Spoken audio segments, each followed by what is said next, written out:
जिसके बाद उनकी हत्या का राज और गहरा गया। मामले की जांच में जुटी पुलिस ने भी भीड़ की हिंसा के पीछे की साजिश की आशंका जताई और इस हिंसा में पुलिस इंस्पेक्टर सुबोध कुमार समेत 2 लोगों की मौत हो गई थी। जिसके बाद इस पूरी घटना की जांच एसआईटी को दे दी गई। न्यूज 18 से बातचीत में डीजीपी ने हिंसा के पीछे साजिश होने का दावा किया। मैं ये स्पष्ट कर देना चाहता हूं कि ये सारी घटनाएं लॉ एंड ऑर्डर की ही सिर्फ नहीं है, बल्कि इनके पीछे कोई षड्यंत्र है। यूपी सरकार के ट्विटर अकाउंट से भी एक ट्वीट कर इस घटना को षड्यंत्र का हिस्सा बताया गया। ट्वीट में लिखा कि बुलंदशहर में हुई घटना एक बड़े षड्यंत्र का हिस्सा है, अतः गौकशी से प्रत्यक्ष व अप्रत्यक्ष रूप से संबंध रखने वाले सभी लोगों को समयबद्ध रूप से गिरफ्तार किया जाए। लेकिन विपक्ष ने बुलंदशहर हिंसा को लेकर वायरल हो रहे एक वीडियो का हवाला देते हुए इस हिंसा की साजिश रचने का आरोप बीजेपी पर लगा दिया। वो गायें क्या बीजेपी वालों ने खुद ही काटी थी, खुद ही वहां पे प्लांट की थी, खुद ही अपने गुंडे भेज के दंगे कराए थे और खुद ही उस अफसर की हत्या करवाई गई है।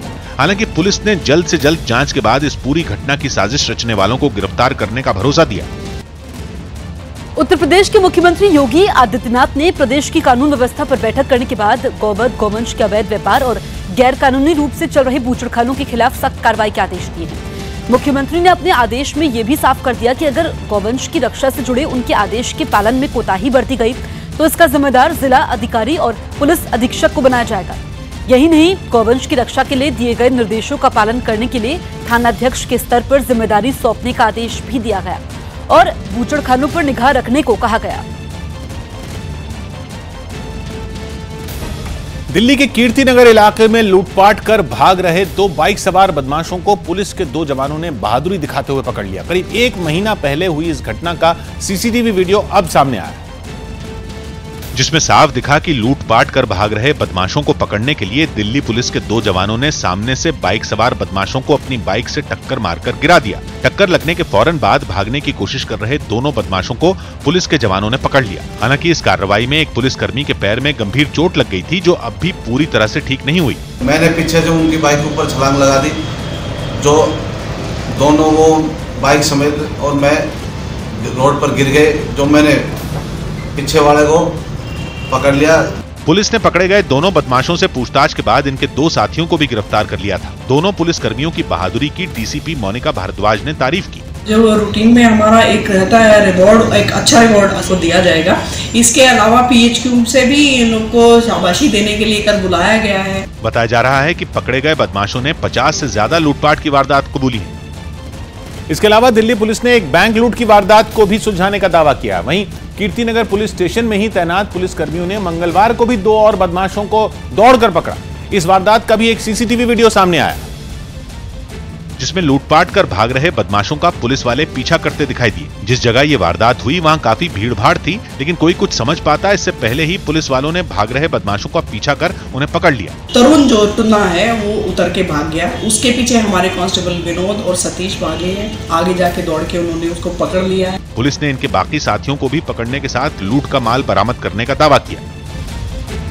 हरियाणा में गुरुग्राम के मानेसर में कुछ बदमाशों ने अंधाधुंध गोलियां चलाकर एक नंबरदार का कत्ल कर दिया। यह हमला मानेसर के आईएमटी चौक के पास हुआ, जब 3 बदमाशों ने सुबेर पर गोलियां चलानी शुरू की। चश्मदीदों के मुताबिक हमलावरों ने करीब 1 दर्जन गोलियां चलाई। हमले के बाद कातिल मौके से भागने में कामयाब भी हो गया। पुलिस ने मामले की जांच शुरू कर दी है।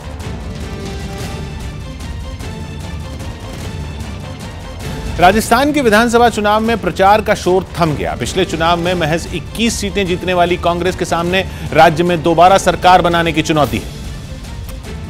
और कांग्रेस के जोश की बड़ी वजह राजस्थान में पिछले कई चुनाव का इतिहास है। 1998 के बाद से राजस्थान में हर 5 साल बाद सरकार बदली है, लेकिन बीजेपी का दावा है कि इस बार पिछले सालों का इतिहास बदल जाएगा। राजस्थान की ये सरकार ने अच्छा काम किया है और राजस्थान की ये सरकार फिर वापस आएगी जनता के आशीर्वाद से, तो इसको कंटिन्यू करेगी और राजस्थान को आगे बढ़ाने का काम करेगी। हालांकि कांग्रेस उम्मीद कर रही है कि उसे एंटी इनकम्बेंसी का फायदा मिलेगा। लोगों का इंतजार खत्म हुआ, जो नाराजगी, निराशा और दुख लोगों को था 5 साल तक हमने झेला है, अब बदलाव लाना है। कांग्रेस ने किसी को मुख्यमंत्री पद का उम्मीदवार नहीं बनाया है, लेकिन अगर राजस्थान में कांग्रेस बहुमत पाने में कामयाब हुई तो सचिन पायलट और अशोक गहलोत मुख्यमंत्री पद के सबसे बड़े दावेदार होंगे। और सचिन पायलट ही राजस्थान में कांग्रेस का सबसे युवा चेहरा भी है। हालांकि 5 साल पहले हुए चुनाव के नतीजे कांग्रेस के लिए बड़ा झटका साबित हुए थे, जब अशोक गहलोत की अगुवाई में 5 साल सरकार चलाने के बाद कांग्रेस को राज्य में की 200 सीटों में केवल 21 सीटें हासिल हुई थी, जबकि बीजेपी ने राज्य की 163 सीटों पर कब्जा किया था।